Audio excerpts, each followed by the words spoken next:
Welcome, North Carolina lacrosse fans, to the second part of the Triangle Lax 2019 playoff preview.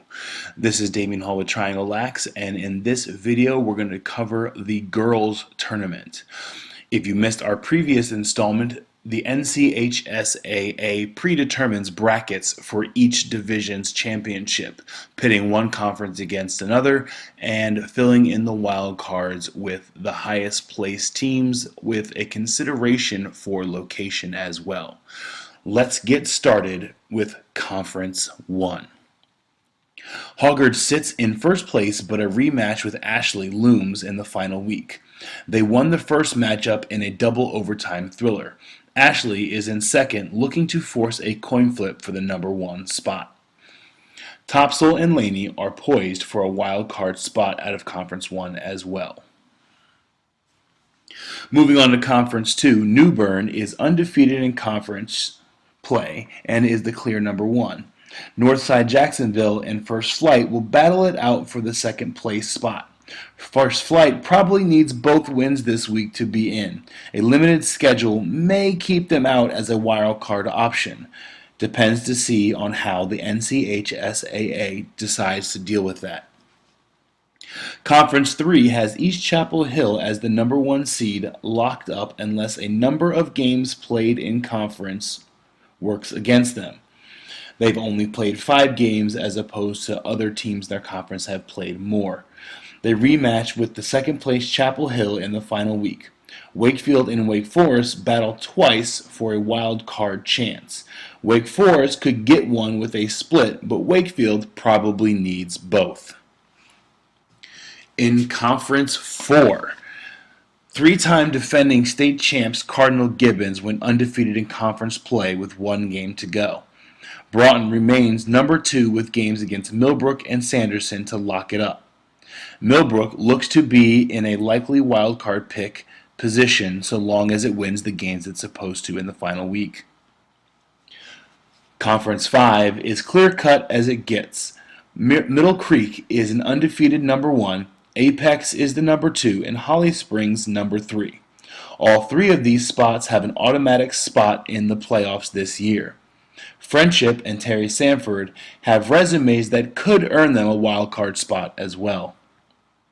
Closing out the East is Conference 6. Currently, Pinecrest leads with back-to-back games against Athens Drive and closed the season against number 2 Panther Creek. Jordan has 4 games left. Winning 3 could lock them a wild card. One of those is against Riverside, who is also fighting for a wild card. Green Hope and Athens aren't out either, but need big weeks and a little bit of help. Here is our prediction of how the East bracket of the Girls' Championship could lay out come this time next week.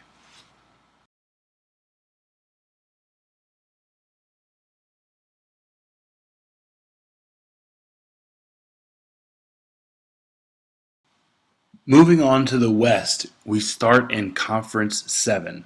Northwest Guilford is undefeated and looks to be a strong championship contender. Northern Guilford takes the second spot.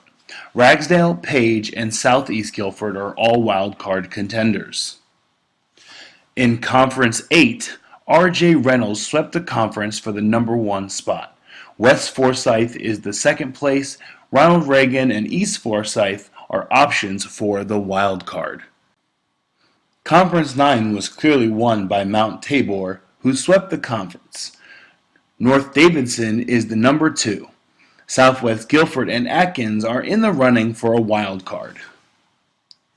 In Conference 10, we have regular season champion Hickory, who went undefeated in conference play. Lake Norman holds second with a game left against Mooresville. Haw is in a good position to get a wild card at this juncture in the season. Lake Norman Charter is an outside shot at a wild card spot.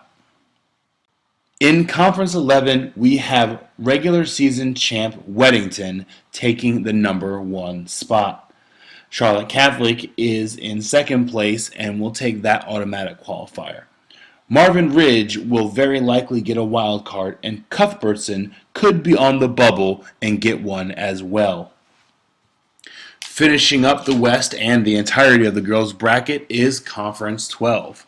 Myers Park went undefeated in conference regular season play.